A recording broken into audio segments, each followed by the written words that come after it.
नमस्कार, सलाम और जूले। मैं हूं सोनम वांगचुक लद्दाख से। आप में से कुछ लोग हमें जानते होंगे हमारे शिक्षा सुधार के कामों के बारे में, या फिर पर्यावरण के काम में आइस स्तूपा, आर्टिफिशियल ग्लेशियर जैसे कामों के लिए, या फिर आई लिव सिंपली जैसे ग्लोबल मूवमेंट्स जो कि सादा जीवन अपनाकर क्लाइमेट चेंज को रोकने के लिए लोगों को प्रेरित करती है।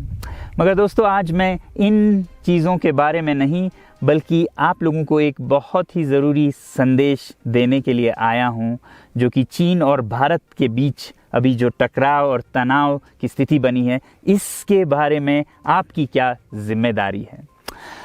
मैं लद्दाख में हूं और आप देख रहे हैं सिंधु नदी को बहते हुए यहाँ, और वो जो पहाड़ियाँ हैं उनके पीछे नुब्रा और चांगतांग के वो इलाके हैं जहाँ पर ये तनाव बढ़ता जा रहा है। हज़ारों सैनिक वहाँ ले जाए जा चुके हैं। सुनने में आया है चीनी वायुसेना के जहाज़ भी वहाँ तैनात किए गए हैं, और एक घंटे पहले भारतीय वायुसेना के जहाज़ भी मेरे ऊपर मंडरा रहे थे। सामान्यतः जब सीमा पर तनाव होता है तो हम आप जैसे नागरिक ये सोचकर सो जाते हैं रात को कि सैनिक इसका जवाब दे देंगे। मगर मैं आज आप लोगों को ये ज़रूरी बात बताना चाहता हूँ कि इस बार सिर्फ सैनिक जवाब नहीं, दो तरफा जवाब हो और उसमें नागरिक जवाब भी हो। तो आप जैसे नागरिक दिल्ली, मुंबई और बेंगलोर और अनेक शहरों से क्या कर सकते हैं इसमें, ये समझने के लिए पहले हमें समझनी होगी चीन की ये हरकत और वो ऐसा क्यों कर रहा है। आपने देखा होगा कि ये सिर्फ भारत के साथ नहीं हो रहा है, बल्कि पिछले कई हफ्तों से चीन ये दक्षिण चीनी सागर में वियतनाम, ताइवान और अब हांगकांग के साथ भी छेड़खानी कर रहा है।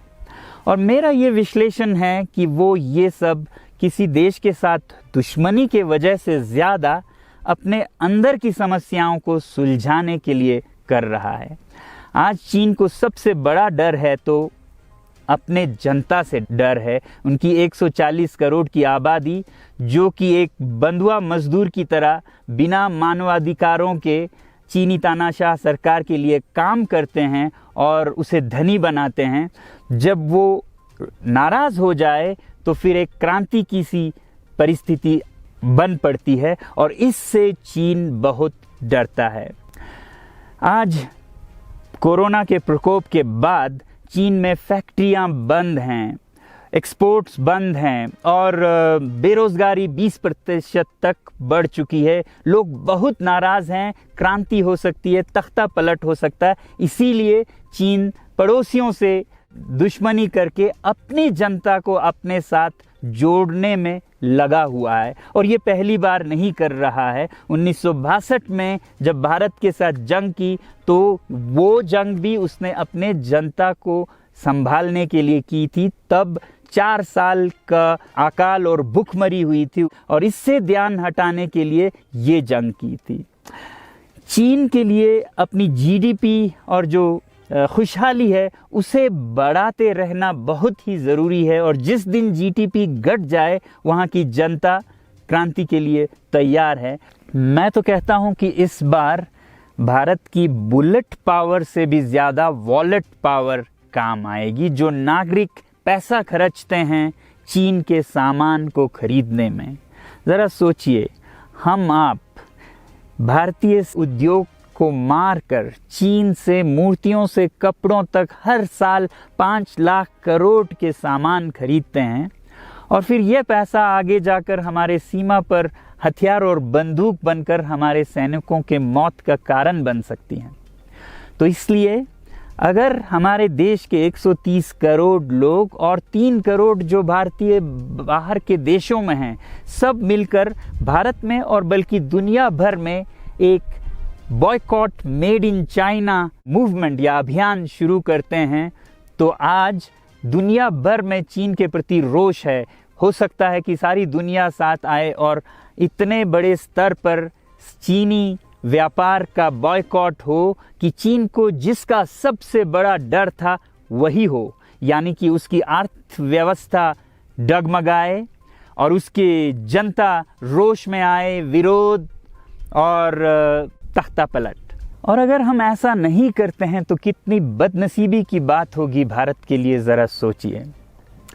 एक तरफ हमारे सेना सीमा पर जंग लड़ रही होगी और दूसरी तरफ हम आप चीनी सामान, मोबाइल से लेके कंप्यूटर्स, कपड़ों से लेके खिलौनों तक को खरीद कर उनकी सेना को पैसा भेज रहे होंगे, चीन की सेना को। ये तो हुई हार्डवेयर की बात।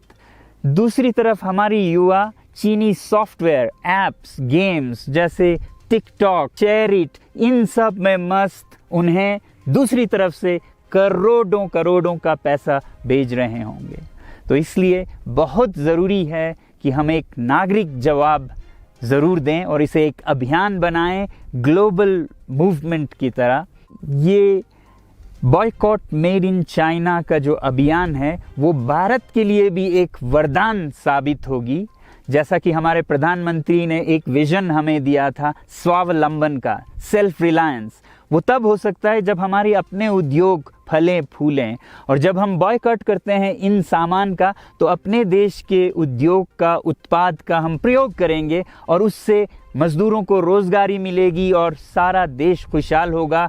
बजट होगा कि हम और अच्छी तरह से टक्कर ले सकें सीमा पर भी। तो इसके लिए मैं आप लोगों से अपील करता हूं कि जहां तक ऐप्स और सॉफ्टवेयर की बात है तो हमारे युवाओं को एक हफ्ते में उन्हें अनइंस्टॉल करना चाहिए। Boycott made in China, software in a week and hardware in a year. क्योंकि साजो सामान के लिए वक्त लगेगा हमारे अपने देश से और बाहर से विकल्प निकलने तक, तो उसे हम 1 साल के अंदर कर सकते हैं। तो ये हम न सिर्फ अपना प्रतिज्ञा करें बल्कि 100 और लोगों को इसके बारे में समझाएं, शेयर करें सोशल मीडिया पर, और हमारी जो मीडिया है वो जनता तक, देश के कोने कोने तक पहुंचाए। और जैसे ही इसका असर दिखने लगेगा, इंटरनेट से ऐप्स लाखों में, करोड़ों में अनइंस्टॉल होंगे, तो चीन को संदेश साफ जाएगा और यही एक तरीका उसे मेज़ पर पहुंचा सकती है जहां पर कि बातचीत हो शांति की। तो जाते जाते मैं ये बता दूं कि मैं क्या करने जा रहा हूं। इस फ़ोन पर जो भी चीनी ऐप्स हैं उन्हें तो मैं 1 हफ्ते में हटा रहा हूं, बल्कि ये फ़ोन जो कि चीन में बना है इसे भी मैं 1 हफ्ते में अपनी ज़िंदगी से अलग कर रहा हूं और 1 साल के अंदर हर वो चीज़ जिस पे मेड इन चाइना लिखा है उसे ज़िंदगी से निकालने जा रहा हूं। हमें चीन से, चीनी लोगों से कोई समस्या नहीं है, चीनी सरकार और उनकी रवैयों से समस्या है। जब तक चीन में परिवर्तन ना हो हमें ऐसा करना होगा। और आप लोगों से मैं अपील करता हूं कि आप अपने शहर में, अपने मोहल्ले में ऐसे इवेंट्स करें जहां लोग प्रतिज्ञाएं करें कि चीनी सामान का बहिष्कार करें जब तक चीन में परिवर्तन ना हो। और मैं सालों से कहता रहा हूं कि 21वीं सदी में देश के लिए जान देने की नहीं बल्कि ज़िंदगी देने की ज़रूरत है। लद्दाख में बढ़ते हुए ये देश के लिए जान देने का कारोबार बहुत देखा, और जहां एक तरफ मैं सलाम करता हूं उन लोगों के लिए, उन लोगों को जिन्होंने देश के लिए जान दिया, मगर इस 21वीं सदी में मेरा ख्याल है कि देश के लिए जान देने की नहीं, ज़िंदगी देने की ज़रूरत है।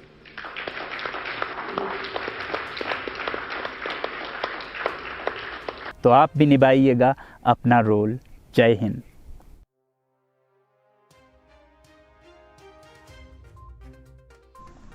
वीडियो को अंत तक देखने के लिए शुक्रिया। उम्मीद है आपको वीडियो पसंद आया होगा। वीडियो कैसा लगा अपनी राय कमेंट सेक्शन में देना न भूलें। ऐसे ही और वीडियोस देखने के लिए लाइक और सब्सक्राइब करें।